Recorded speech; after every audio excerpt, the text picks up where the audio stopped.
Hi, I'm Mark Simon. And I'm Jeanne Simon. And you're listening to Days Gone By on WGBB. Well, hello, everyone. Hello, and wiggle to you all. This is Peter Fitzgerald. So happy to be back at the mic.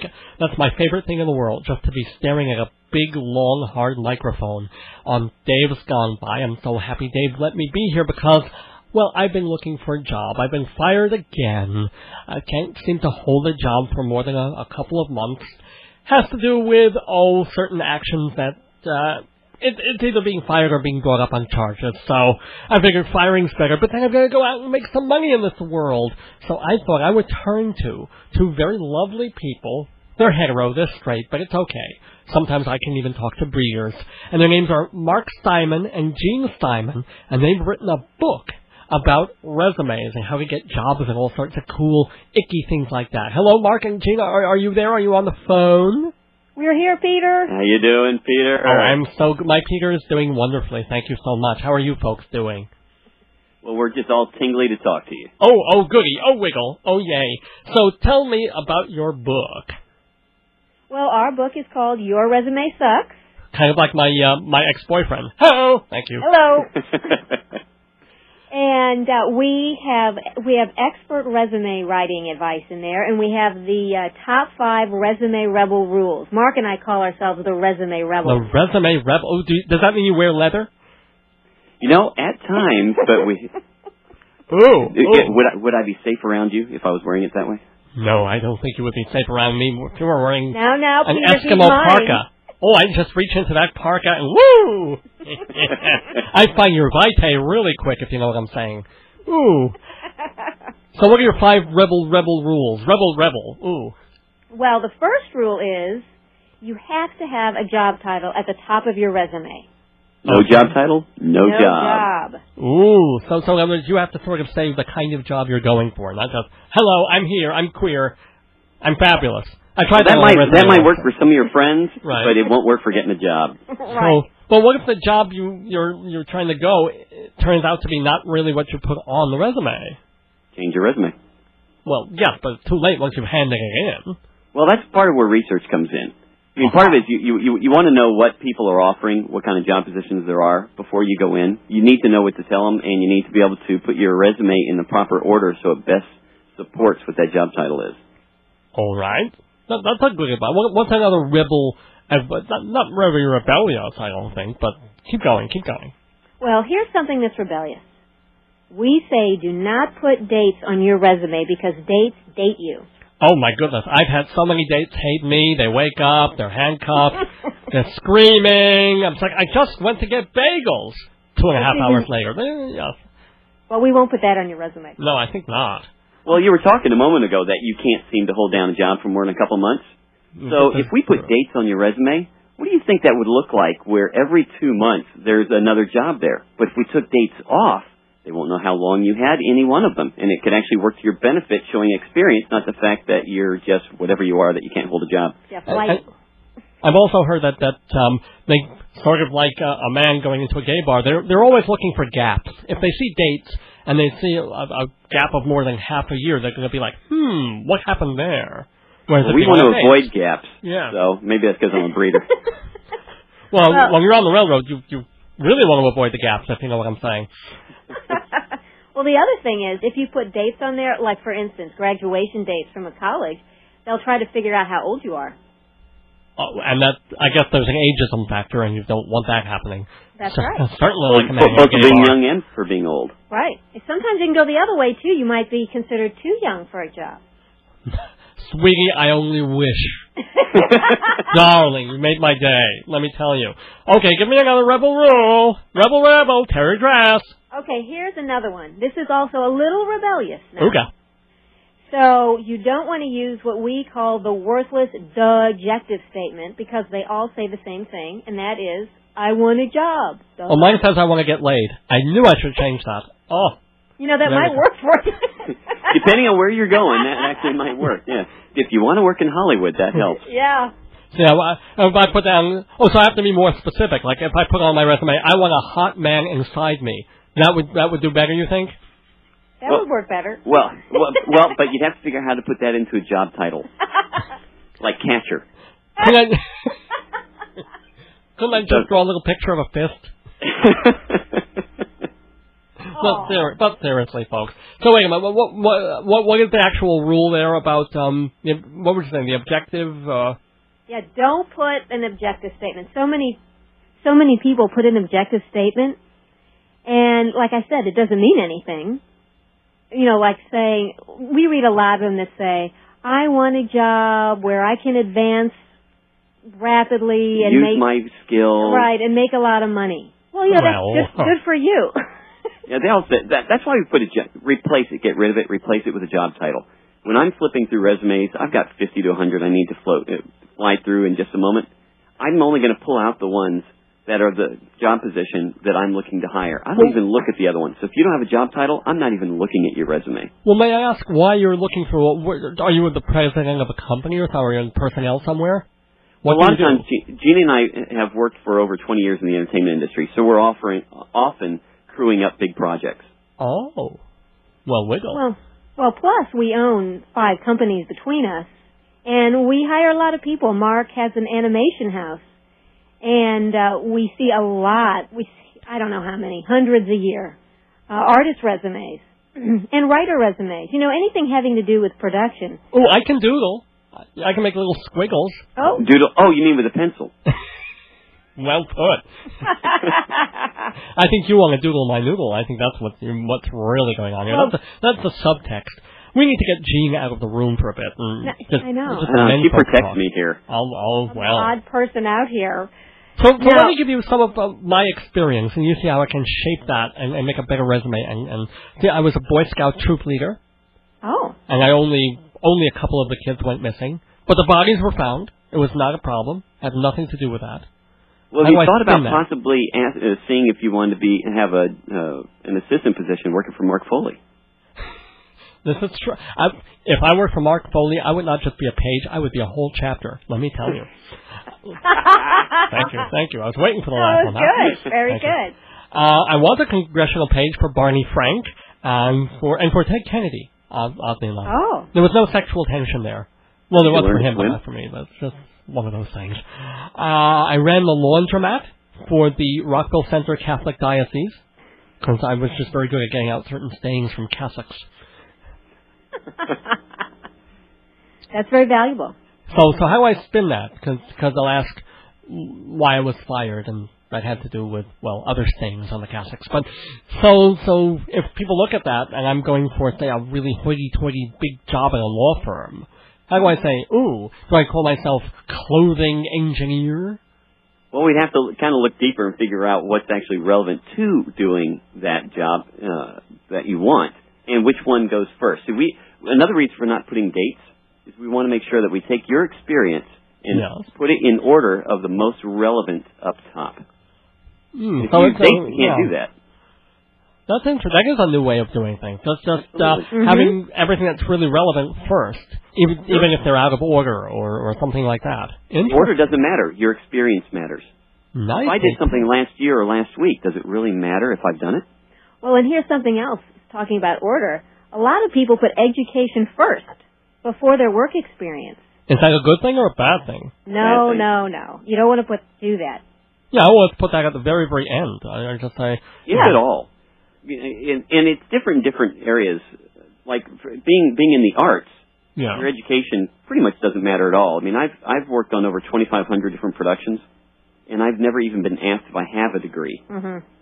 Well, what is it? All animation, or what else do you do? Well, I started as an art director and production designer in feature films. So I've designed and directed. I've directed a lot of animated shorts and a lot of commercials. And I've storyboarded on anywhere from TV series, feature films, commercials, and whatnot. Did you do the art direction on Manhole 4? No, not on that one. But there are a few that you might be familiar with. Meat Lickers 13? Oh, that was wonderful. Oh, my goodness. The set design on that. And it got messy, too, towards the end. That could work. I actually did work on Slave Girls from Beyond Infinity, though. Was there a sequel about slave boys? Are you thinking of one? You know, I think they're looking for a writer and producer. Are you Wiggle! Oh, Wiggle, yes! Oh, my gosh. You know I can dream it. I can make it happen.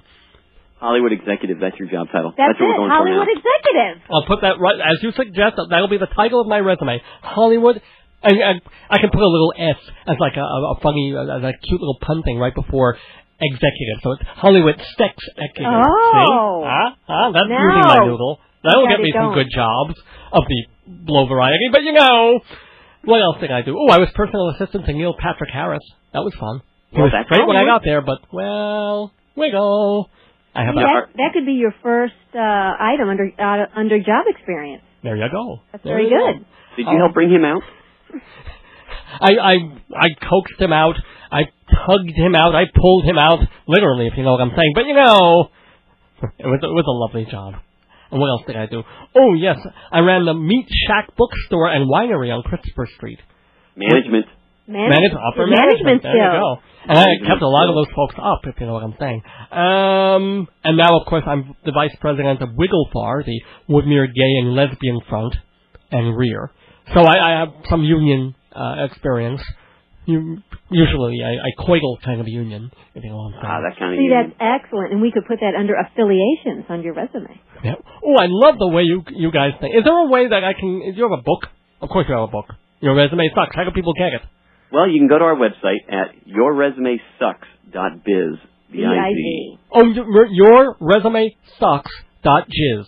Sorry, was that biz? No, B. Well, I'm so sorry. I just get confused about You know what? But that brings up a point. I think something else we should throw on your resume, which is you're bilingual. English and lesbian. Well, I guess the tongue with the lingual thing counts for quite a lot, doesn't it? So one or two more real suggestions, useful things for people who have what they think is a good resume. But one of the things that we see, it's not one of our top. We've actually have 42 rules, but we usually just talk about the top 5. But one of the rules is no paragraphs. So many people try to explain things on their resume. Everything should be short and bullet points because you know what? None of us ever read a resume. We glance at it. Good point. Okay, so it's one thing. So if you list where you worked, then it's just bullet point what you did. So really quick, sort of like that. And what we say is, if you're a cashier, you don't want to put on there a bullet point that you took money. That's the duh factor. We kind of know that. But what you want to put on is what you did beyond your job title. Like molesting the little children when they were going over the conveyor belt. That would be one of the first ones on the list. Right. Absolutely. That's result-oriented, yes. Did you know that there's an extra 20 cents added if the finger goes in? It's a very interesting thing. I didn't know that, but I learned. You're boasting now. Well, Is that a tax? I've got a long finger. It's God's gift. Now, Peter, did we tell you that I also write resumes for people? Aha. So if people are too stupid to do it themselves... I'll do it for you. Ooh. How much do you charge for something like that? Well, it depends on where you are in your career. So I charge by entry level, mid-level career, and then the seasoned professional. So if someone wanted to enter me, how much would that be? Well, let's see. It's $100, and Mark's. We just changed our prices. Mark's going to look that up for me. Oh well. But we do have a special at the moment. Ooh, wiggle. And that is if you log onto our website and purchase one of our services in 48 hours. You can purchase my service. Many people have. It's just so cheap. You get $40 off on your order. Ooh, that's pretty good. That's a pretty good deal. Are you of the mind that some people said fit it all on one page, or are there other people where it says no, you can do 2 or 3 pages? Well, it depends. I mean, typically we try to get it in on one page, but if you really can support 2 pages, like I've done, I think 2 resumes now for people, and they really did have, and they were mid-level career people, so they had a lot of experience. So I think 2's fine. So 2 is good. I find it sometimes hard to get it all in one, which is why I do threesomes. But hey, just a little humor there, just a little wiggle humor for you.